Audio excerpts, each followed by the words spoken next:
Hi friends, అందరూ ఎలా ఉన్నారు? ఒక మగవాడి జీవితంలోకి సన్నని చిరుజల్లు లాంటి ఆడది ప్రవేశించిందనుకోండి, అతని జీవితం చాలా చాలా సంతోషంగా మారుతుంది. అలాగే ఉప్పెన లాంటి మనస్తత్వంతో ఉన్న ఆడది వచ్చిందనుకోండి, అతని జీవితం కొట్టుకుపోతుంది. రెండు వర్షానికి సంబంధించినవి అయినా వ్యత్యాసం చాలా ఉంది. అందం, ఆకర్షణ కూడా అలాంటివే. అందంగా ఉండడంలో తప్పు లేదు. 10 మందికి ఆకర్షణగా కనిపించడం కోసం అందంగా తయారవడం వేరు. అందానికి ఆకర్షణకి చాలా తేడా ఉంది. మొన్న ఈ మధ్యన సినిమా యాక్టర్ సుమన్ గారు కూడా అన్నారు, ఆడవాళ్ళు విచిత్రమైన వేషధారణతో ఉంటున్నారు. అసలు ఈ విషయం ఎందుకు చెప్తున్నానంటే, మనం కొన్ని ఛానల్స్ ఫాలో అయినప్పుడు వాళ్ళు పెయిడ్ ప్రమోషన్ కోసం ఆ చీరలు, ఈ నగలు, ఈ ప్రోడక్ట్స్ అంటూ డైలీ అవే చూపిస్తూ చెప్తున్నారనుకోండి, మనం ఫాలో అవుతున్నాం కాబట్టి మనకు తెలియకుండా కొన్ని మనం కొంటాం. ఆటోమేటిక్గా అలా జరిగిపోతాయి. కొంత డబ్బు అయితే మనం వేస్ట్ చేసుకుంటాము. అలాగే వాళ్ళు ఎలా ఉన్నారో అలా ఉండడానికి కూడా మనం ట్రై చేస్తాము. ఎందుకంటే మనం ఎక్కువ అభిమానిస్తాం. పెయిడ్ ప్రమోషన్స్ కూడా 2 టైప్స్ ఉంటాయి. ఒకటి, ప్రోడక్ట్ ఇచ్చి వాళ్ళకి అడ్వర్టైజ్ చేయమంటారు.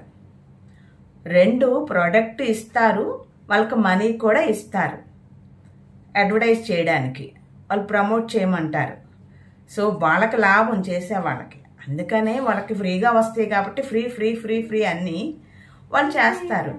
అది చూసి మీరు మీ బడ్జెట్ని బ్రేక్ చేసి ఏదో ఒక వస్తువు, లేకపోతే ఆ చీర బాగుందనో, ఇవి బాగున్నాయనో, చాలా బాగున్నాయనో ఆలోచన లేకుండా కొనుక్కుంటే ఇంట్లో తగులు అవుతాయి. వాళ్ళు ప్రీ ప్లాన్డ్గా బడ్జెట్ వేసుకుని చక్కగా కొనుక్కుంటారు. వాళ్ళు బంగారం కొనుక్కుంటారు, ప్లానెడ్గా మనకు చెప్తూ ఉంటారు. మనమే పిచ్చి మొహాల్లాగా వాళ్ళు చెప్పినవి అని కొనుక్కుంటూ ఉంటాము. అసలు నిజంగా చెప్పాలంటే కుక్కతోక వంకరలాగా వాళ్ళ పని వాళ్ళు చేసుకుపోతూనే ఉంటారు. మోసపోయే వాళ్ళకి, వినే వాళ్ళకే బుద్ధి లేదు. అసలు నాకు అడుగుతానండి, ప్రతి నెల మన బడ్జెట్లో నుంచి చీరలో లేకపోతే డ్రెస్సులు పిల్లలకి తీయగలమా? అలా సాధ్యపడుతుందా? అసలు ఒక పండుగ అంటే ఒక సంవత్సరంలో 2 సార్లు, లేకపోతే పెళ్ళిళ్ళలో ఏదో ఫంక్షన్స్ వచ్చినప్పుడు మాత్రమే కొనడానికి వీలవుతుంది. కానీ ప్రతి అవసరానికి దాచిపెట్టిన డబ్బుల్లో నుంచి అనవసరమైన వేస్ట్ వాటికి ఖర్చు పెడితే ఇంట్లో గొడవలు జరగక ఇంకేం జరుగుతాయండి? కొంతమంది అమాయకపు ఆడవాళ్ళు కూడా పాపం అలా డబ్బులు ఖర్చు పెట్టేసుకునేది కూడా ఉంటుంది. ముఖ్యంగా చెప్పాలంటే ఫేస్కి రాసుకునే క్రీమ్స్ అండి. బాగా అందంగా కనిపించడం కోసం ఈ ఫేస్కు పూసుకునే కొల్లాజెన్, డల్లాజెన్, మిల్లాజెన్ అనుకుంటా వాళ్ళు చూపించే ప్రొడక్ట్స్ కొంతమందికి అవగాహన లేకుండా వాడడం వల్ల ప్రాణాల మీద కూడా తెచ్చుకుంటున్నారు. మొన్న ఈ మధ్యన మా బంధువుల ఇంట్లో ఒక ఫంక్షన్ జరిగింది. అక్కడ తల్లి కూతురు ఇద్దరు టిప్ టాప్గా ఒకరిని మించి ఒకరు పోటీగా రెడీ అయ్యి వచ్చారనమాట.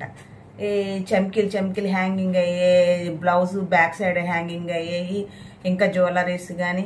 ఇంకా వాళ్ళిద్దరిని చూసి అందరూ, అబ్బా అసలు అమ్మ కూతురులా లేరు, మీరు అక్క చెల్లెళ్ళలా ఉన్నారు, ఎంత ఇదిగా ఉన్నారు, అబ్బబ్బబ్బబ్బా చాలా బాగున్నారు, అది ఈ చీరలు అక్కడ కొన్నారు, ఇవేనని అన్నీ అడిగినే అయిపోయింది. వాళ్ళు భోంచేసి వెళ్ళిపోయిన తర్వాత ఆ కథ అప్పుడు స్టార్ట్ అయింది అనమాట. సిగ్గులేదు దీనికి, బుద్ధి లేదు, గాడిదెళ్ళి ఎంత వయసు వచ్చింది, రేపు మాపు పెళ్లి కావాల్సిన కూతురు ఉంది, కుర్ర పిల్లలాగా తయారైంది చూడని అమ్మలక్కలు చెవులు కొరుక్కొని చెప్పుకుంటున్నారు. ఇలా ఉంటుందన్నమాట. మొన్న ఒక పెద్ద ఆవిడ 60 ఏళ్ళు ఉంటాయండి, ఆవిడ ఒక వీడియో చేశారు. ముసలితనంలో ఇలా అనిపించుకోవడము కరెక్టేనా అని చెప్పేసి చాలా బాగా నచ్చింది నాకైతే. ఆవిడ ఏమన్నారంటే, అందంగా రెడీ అవడంలో తప్పు లేదు, అలా అవ్వకుండా జిడ్డు మొహం వేసుకుని లేకపోతే ఏవో మాసిన చీరో నైటీలో కట్టుకుని ఉంటే మానసికంగా ఒక రకంగా డిప్రెషన్లోకి వెళ్ళిపోతారు. ఆ ఏజ్లో చక్కగా నీట్గా నిండుగా మంచి చీర, ఉతికిన బట్టలు, ఇస్త్రీ చేసుకున్న బట్టలు వేసుకొని చక్కగా తలదూక్కుని కాస్త నీట్గా ఉంటే బాగుంటుంది. అంతేగాని విపరీతమైన వేషధారంతో మేకప్లతో రెడీ అవ్వాల్సిన అవసరం లేదు. ఇప్పుడు చిత్రంగా రెడీ అయితే మన కోడళ్ళు కానీ లేకపోతే మన పిల్లలు కానీ, ఏంటి ఎలా రెడీ అవుతున్నావు, ఇప్పుడు మా వయసు ఏంటి నీకు, ఈ వయసులో ఇవన్నీ అవసరమా అంటూ మనల్ని తిరిగి ప్రశ్నిస్తారు. అలా అనిపించుకునే స్టేజ్కి మనం రాకూడదు అని చెప్పేసి ఆవిడ చెప్పారు. అది వ్యక్తిత్వాన్ని దెబ్బతీస్తుందండి. చాలామంది ఏమనుకుంటారు, నలుగురి కోసం బ్రతుకుతున్నాం ఏంటి, మనకు నచ్చినట్టు మనం బ్రతుకుతాం, మనకి ఇష్టం వచ్చినట్టు మనం బ్రతుకుతాం.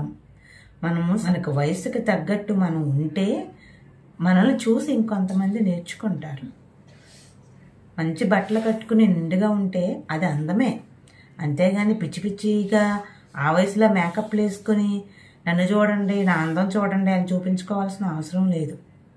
కొంతమంది పెద్దవాళ్ళు ఆధ్యాత్మికత ముసుగులో పెయిడ్ ప్రమోషన్స్ చేస్తూ శారీస్ని అమ్ముకుంటున్నారు. ఆ రోజుల్లో అమ్మమ్మలు నాయనమ్మలు కూడా అందం గురించి బాగానే చెప్పేవాళ్ళండి ఆడపిల్లలకి.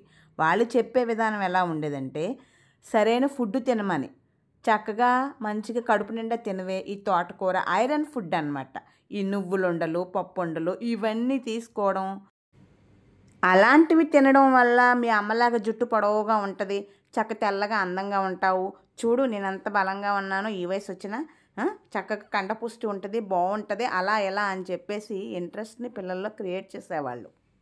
మన ఫేస్కి రాసుకునే వంటింటిలో దొరికే వస్తువులు చాలా ఉంటాయి అమ్మమ్మలు చెప్పిన పద్ధతులు పాటిస్తే.